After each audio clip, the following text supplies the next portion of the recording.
Hello' আজিৰ ভিডিঅ'টো মেজিকৰ পৰাই আৰম্ভ কৰিছোঁ আৰু আমাৰ আটাইখিনিকে দেখি নিশ্চয় গম পাইছেই যে আমাৰ নাটকৰ আকৌ এটা অনুষ্ঠান আছে। আমি তাৰ বাবে মেজিকেৰে গোলাঘাটলৈ গৈ আছোঁ। আমাৰ টীমৰ লগত আজি সুব্ৰতাও আছে। আনফালে আকৌ ছাৰসকল দেৰগাঁৱৰ পৰা আহি ট্ৰেভেলাৰেৰে গোলাঘাটতে ৰৈ আছিল। আমি আটাইবোৰ লগ হ'লোঁ আৰু এইবাৰ আমি বোকাখাতলৈ গৈ আছোঁ। যিহেতু বোকাখাতত কালিৰে পৰা গ্ৰন্থমেলা হৈ আছে আৰু গ্ৰন্থমেলাৰ লগতে নাট সমাৰোহো হৈ আছে আৰু দ্বিতীয় নিশাৰ মাউৰত নোযোৱাকেইটাৰ কাহিনী নাটকখন আমি প্ৰদৰ্শন কৰিবৰ বাবে গৈ আছোঁ। আমি আটাইবোৰ এয়া চিনাকি নিদিলেও হ'ব আৰু প্ৰথমতে আহি আমাৰ প্ৰথম কামটো হৈছে নাটকৰ বাবে মঞ্চখন সজাই তোলা। এইফালে ছেটিংছৰ কামত মেম লাগি গ'ল আৰু আমি আটাইবোৰে মিলি কাম কৰি মঞ্চখন সজাই তুলিলোঁ। পিছে ৰক্তিমাই বৰ বিশেষ কাম নকৰিলে, তাইৰ গাটো অকণমান বেয়া লাগি আছিল, সেয়েহে ভিডিঅ'ৰ ক্লিপ লোৱাও নহ'লে, কাৰণ তাইহে মোৰ ভিডিঅ'ৰ ক্লিপবোৰ লৈ থাকে। আৰু এয়া আমি চাহ খাই ল'লোঁ।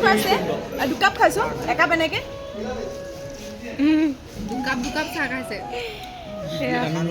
এয়া ওলাব, এয়া চিকুদা চাহ খাইছে, বন্দি পাবা এ মেম মই ইয়াত দিব লাগে কিন্তু মোক দিছে আমাৰ মৰমৰ মানুহ পুৰা খাইছে চাহ। আৰু এয়া আমাৰ চিকুদা, এয়া আমাৰ চিকুদা।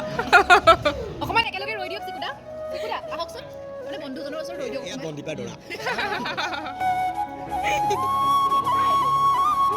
এনেকৈ হাঁহি ধেমালিৰ মাজেৰে আমাৰ কামবোৰ চলি থাকে আৰু এয়া ছেটিংছো প্ৰায় মিলাই হৈ গ'ল। আৰু ছেটিংছৰ পাছতে লাইটিঙৰ কামবোৰ চালে, লাইট ঠিক ঠাক কৰি লোৱাৰ পাছতেই এবাৰ ৰিহাৰ্চেল কৰা হ'ল। যিহেতু ৰাতিলৈ কেৱল মাত্ৰ আমাৰ নাটকখনেই আছিল, গতিকে যথেষ্ট সময়ো পালোঁ। ৰিহাৰ্চেলৰ পাছতে আমাৰ লাঞ্চৰ টাইমো হৈ গৈছিল, সেয়েহে ওচৰতে এখন হোটেল ঠিক কৰি দিয়া হৈছিল আমাৰ লাঞ্চৰ বাবে, আৰু লালুৱা হোটেল, তাতে আমি ভাত খাবৰ বাবে গ'লোঁ। পেট পূজা কৰিবলৈ গৈ আছোঁ লালুৱা হোটেললৈ।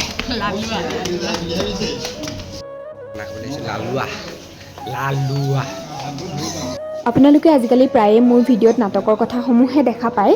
আচলতে কথাটো ঠিক তেনেকুৱাই। আপোনালোকে বহুতে আমাৰ নাটকখন মঞ্চত দেখা পাইছে বা ভিডিঅ' দেখিছে বা পৰৱৰ্তী সময়ত আমাৰ নাটকখন চাব, কিন্তু নাটক কৰিবলৈ যোৱাৰ দিনাখন আমাৰ মাজৰ যি ধুনীয়া সময়খিনি, সেই সময়খিনি আচলতে হেৰাই যায়। গতিকে ইউটিউবৰ ভিডিঅ'টোৱে আমাক সেই সময়খিনি সাঁচি ৰখাত সহায় কৰে। আৰু এনেকৈয়ে আপোনালোকে কিমানে চাই ভিডিঅ'টো নাজানো, কিন্তু আমিয়ে বাৰে বাৰে আমাৰ ভিডিঅ'সমূহ চাওঁ। আৰু এনেকৈ আমি লাঞ্চ কৰি আহিলোঁ। আৰু মোৰ ভিডিঅ'ৰ বাবে আমাৰ টীমটোও যথেষ্ট আগ্ৰহী, তেওঁলোকেও বৰ ভাল পায় সেই স্মৃতিবোৰ সাঁচি ৰখাৰ ক্ষেত্ৰত। বাকী লাষ্ট ভিডিঅ'ত যে আপোনালোকক চেল্ফি কিং চিকুদাক চিনাকি কৰাই দিছিলোঁ, আজিও তাৰ ব্যতিক্ৰম নহয়। এয়া চাওকচোন, চেল্ফি এখন তেওঁ ল'লেই। তাৰ পাছতে আমি আহি ৰুম পালোহি। এয়া ৰাজৰ্ষি দা, এয়া মেম শুই আছে আৰু মই মনে মনে ক্লিপ এটাও লৈ থলোঁ। আৰু আমাক এটা খুব ধুনীয়া ৰুম দিছিল ইয়াতে থাকিবৰ বাবে, ৰেষ্ট কৰিবৰ বাবে।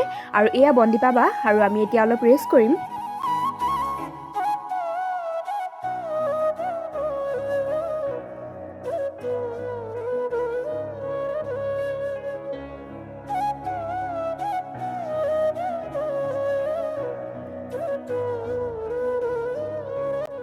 এয়া তুমি, আমি এতিয়া গ্ৰন্থমেলা চাবলৈ আহিছোঁ।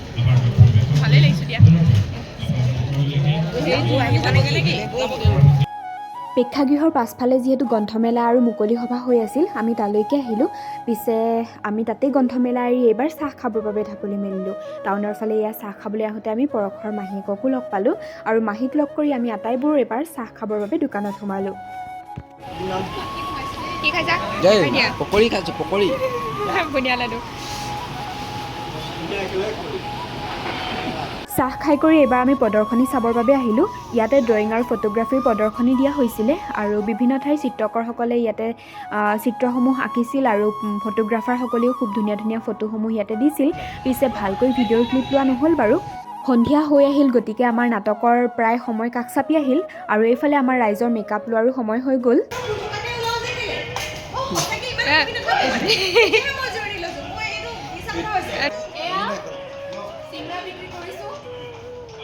গ্ৰন্থমেলাত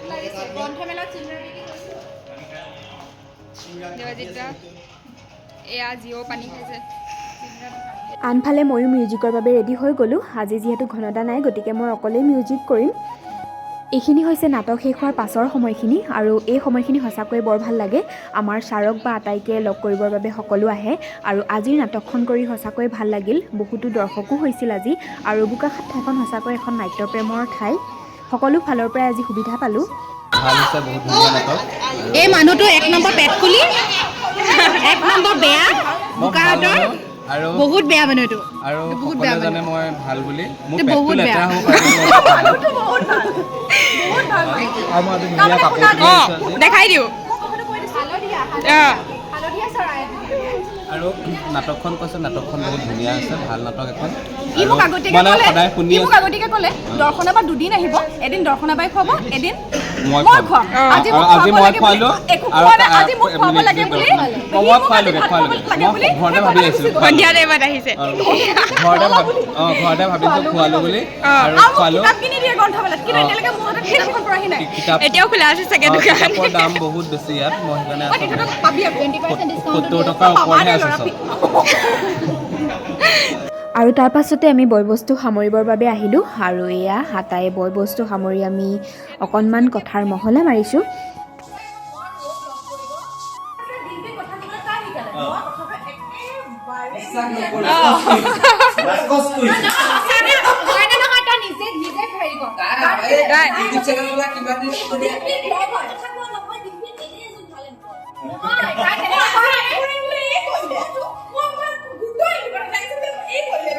মই কৈলো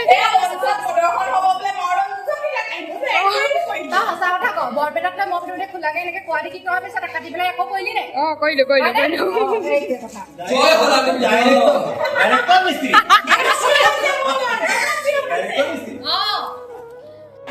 মোক লৈ চৰ্চা চলি আছে বাকী এয়া মেকআপটো মানে মোচাৰ পিছতে ভাল লাগিছে অকণমান নিজকে মানুহ লাগিছে আগতে কি লাগি আছিল আগতে মানে মেকআপ ফুটি থোৱা পুতলা লাগিছে নাটক শেষ হৈ গ'ল আৰু আমি এতিয়া বয়বস্তু সামৰি মানে যাবলৈ ৰেডি হৈছোঁ আপুনি ওলাইছে তাৰপিছত বাকী নাটক কৰি বহুত বেছি ভাল লাগিলে নাটক ভাল হ'ল চাউণ্ড ভাল পালোঁ তাৰপিছত বাকী ৰুম ভাল পালোঁ খানা ভাল পালোঁ চব ভাল পালোঁ অলম'ষ্ট ৱাও আৰু এতিয়া আমি যামগৈ আকৌ আপোনালোকক চাগে বেলেগ এটা শ্ব' হ'লে মানে আকৌ মই ইউটিউবত ভিডিঅ' বনাম ভিডিঅ'টোৰ শেষৰ ফালে আহিছোঁ আৰু এয়া কিছু ভাগৰুৱা আৰু আমি এতিয়া লালুৱা হোটেলত আহি পুনৰ ডিনাৰ কৰিলোঁহি আৰু আমি লালুৱা হোটেলত ভাত খালোঁ পূজা কৰিলোঁ এতিয়া আমি যাওঁগৈ মজা টেষ্টি ৰাইচ মই খিৰাইছোঁ নে কাটি দিবাচোন